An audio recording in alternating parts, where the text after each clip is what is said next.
My name is Junaid Ahmed and I'm a data analyst.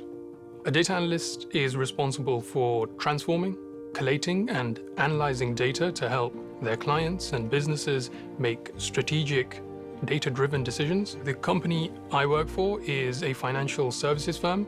Our role is to help investment bankers, actuaries, accountants and auditors with their data. I work as part of a market intelligence and insights division, and the data team is centered within that. In general, the data that we have to collect comes from a plethora of different databases.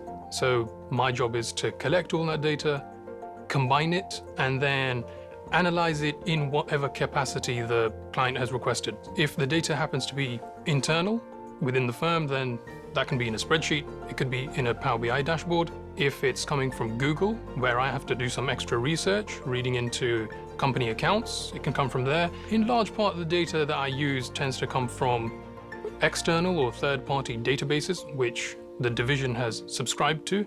Once we've extracted the data, we'll go back to them and ask, this is the set of data we have. Is this sufficient for your purposes? They could say, let's increase the historical time range we're looking at.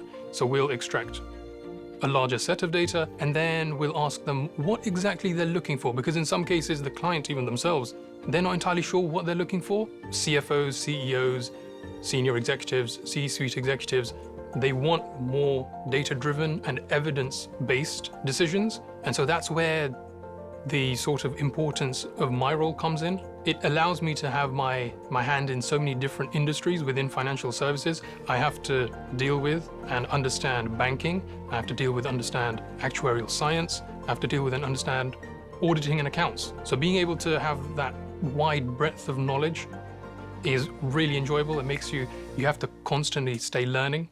I've always had an interest in tech, but what's interesting is I originally intended on studying dentistry at university. During my A-levels, I remember reading an article, I think it was by the ICAEW. One thing which stood out to me was they mentioned data is the new currency. And so that sort of piqued my interest within the field.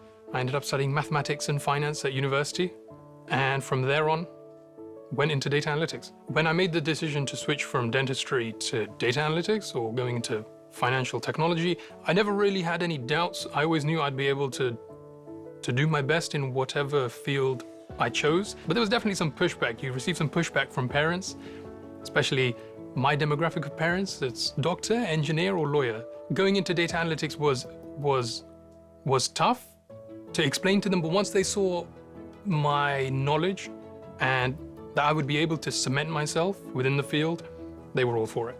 During my third year of university, towards the end, I did a 2-month bootcamp, which solidified my foundations within the technical aspects of the role, Excel, Power BI, Python, or just programming in general. From there on, I applied straight to the role I'm currently in, and the rest is history.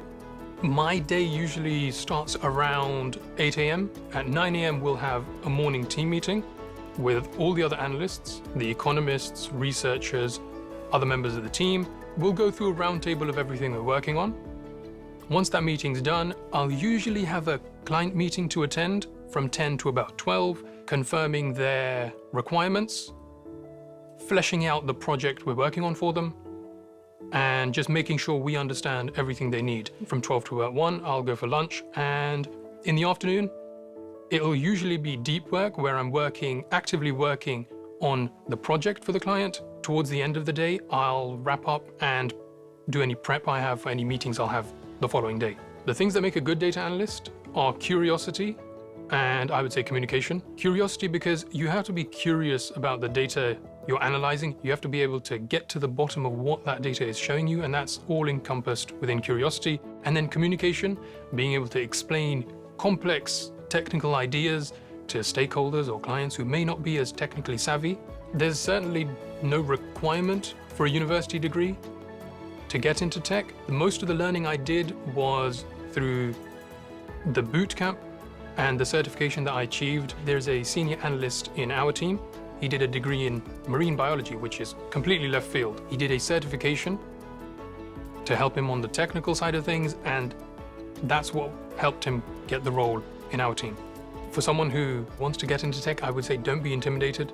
It may seem like an industry that has walls built around it and you have to jump through a lot of hoops to get into it. That's not the case. It's all about being able to be adaptable, learn on the job with all the new tools and software that's coming out, and stay at the forefront of any technology that's being released. Do I have any regrets about not going into dentistry? No.